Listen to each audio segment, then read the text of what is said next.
చందమామ కథ. చూపు ఆనని వాళ్ళు.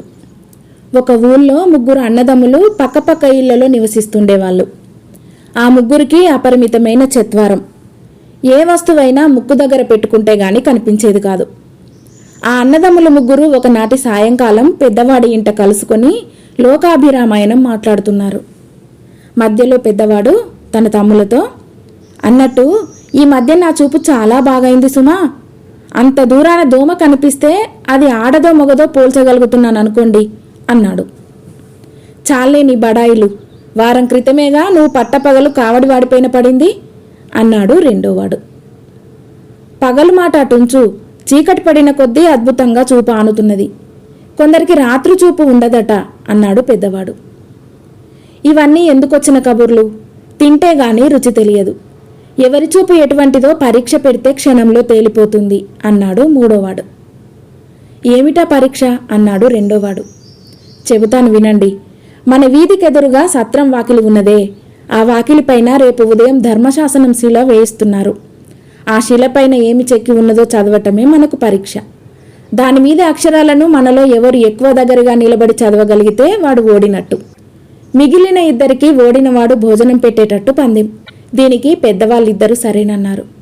చిన్నవాళ్ళు తమ ఇళ్లకు వెళ్ళిపోయాక పెద్దవాడికి బెంగ పట్టుకున్నది. కారణం, ఆ శాసనాన్ని ముక్కుతో తాకిగాని చదవలేడు. ఈ సమస్య గురించి చాలాసేపు సతమతమైన మీదట పెద్దవాడికి దివ్యమైన ఆలోచన తట్టింది. సత్రంలో గుమాస్తా ఉంటాడు. ఆయనను అడిగితే ఆ ధర్మశాసనం పలకపైన ఏమున్నది చెప్పేస్తాడు. ఈ ఆలోచన తట్టగానే పెద్దవాడు బయలుదేరి సత్రానికి వెళ్ళాడు. ఏదో పని మీద దయచేశారు అన్నాడు సత్రం గుమాస్తా. మరేమీ లేదు, రేపు ధర్మశిల వేయిస్తున్నారట కదా, దాని మీద ఏమి రాయించారేమిటి అన్నాడు పెద్దవాడు. ఏమీ లేదండి, శ్రీరామ కటాక్షము అని రాయించారు అన్నాడు గుమాస్తా. పెద్దవాడు ఆనందభరితుడై గుమాస్తా వద్ద సెలవు పుచ్చుకొని ఇంటికి బయలుదేరాడు. సత్రం వాకిలి వద్దనే రెండోవాడు పెద్దవాడికి ఎదురు వచ్చాడు. అయితే ఇద్దరూ చూపు ఆనని వాళ్లే గనుక ఒకరినొకరు గమనించలేదు. పెద్దవాడికి వచ్చిన ఆలోచనే రెండోవాడికి వచ్చింది. ఆయన కూడా గుమాస్తా వద్దకు వెళ్ళి పెద్దవాడు అడిగినట్టే ధర్మశాసనం పైన ఏమి రాయించారని అడిగాడు. ప్రతి వాళ్ళు ఇదే సంగతి అడగటం చూసి ఆశ్చర్యపడుతూ గుమాస్తా పెద్దవాడికి చెప్పినట్టే జవాబు చెప్పాడు. రెండోవాడు అంతటితో తృప్తిపడి వెళ్ళిపోక, పలక ఏ రంగుది, అక్షరాలు ఏ రంగు అని అడిగాడు. తెల్లటి చలవరాతి పైన బంగారు చెక్కుడు అక్షరాలు అన్నాడు గుమాస్తా. రెండోవాడు వెళ్ళిన కాసేపటికి మూడోవాడు వచ్చి గుమాస్తాను మొదటివాడు అడిగినట్టే అడిగాడు. గుమాస్తా చెప్పాడు. శ్రీరామ కటాక్షము అన్నదాని కింద శాసనం వేయించే వారి పేరు గాని చెక్కించలేదా ఏం అన్నాడు మూడోవాడు. చిన్న అక్షరాలతో ఫలానా వారు అని చెక్కించారు, దానికేం రంగు పూశారని అడుగుతారేమో, ఎర్ర రంగు అన్నాడు గుమాస్తా నవ్వుతూ. అన్నదమ్ములు ముగ్గురు నేను గెలిచా అనుకుంటే నేను గెలిచా అనుకొని ఆ రాత్రి నిద్రపోయారు. తెల్లవారగానే పెద్దవాడింటికి మిగిలిన వాళ్ళిద్దరూ వచ్చారు.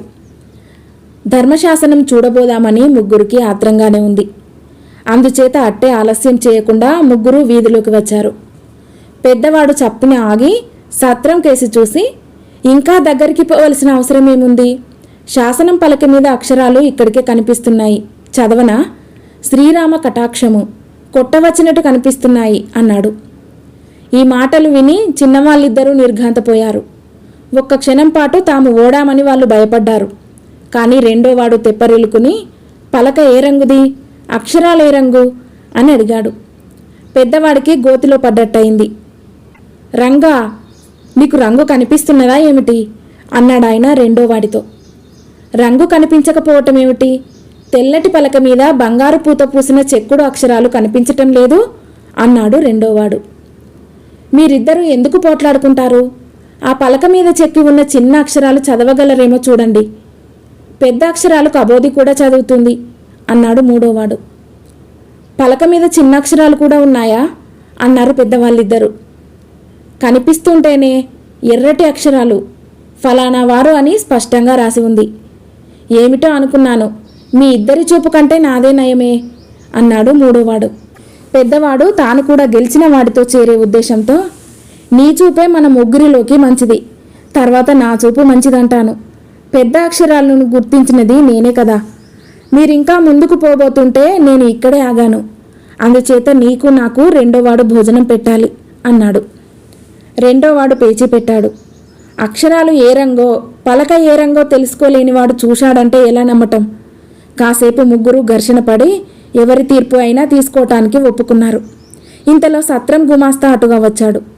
అయ్యా, మీరెవరో కాస్త మాకు న్యాయం చెప్పండి. ఆ సత్రం ధర్మశాసనం మీద శ్రీరామ కటాక్షము అని రాసి ఉన్నమాట అబద్ధమా అని పెద్దవాడు అడిగాడు. కాదు అన్నాడు గుమాస్తా. పలక తెల్ల చలవరాయ అవునంటారా కాదా? దాని మీద బంగారు చెక్కుడు అక్షరాలేనంటారా అన్నాడు రెండోవాడు. అవును అన్నాడు గుమాస్తా. చిన్న అక్షరాలతో ఫలానా వారు అని రాసి ఉన్నమాట, అక్షరాలు ఎర్రగా ఉన్నమాట నిజమేనంటారా అన్నాడు మూడోవాడు. నిజమే అన్నాడు పూజారి. మళ్ళీ అన్నదమ్ములు నా చూపు మెరుగు అంటే నా చూపు మెరుగు అని తగాదా పడసాగారు. సత్రం గుమాస్తా వారిని ఆపి, మెరుగో తరుగో గాని మీ ముగ్గురి చూపు ఒక్కటిగానే ఉన్నదని నా ఉద్దేశం. ఎందుచేతనంటే సత్రం వాకిలికి ఇంకా ధర్మశాసనం పలక తగిలించలేదు అంటూ తన దారిన తాను వెళ్ళిపోయాడు. కథ సమాప్తం.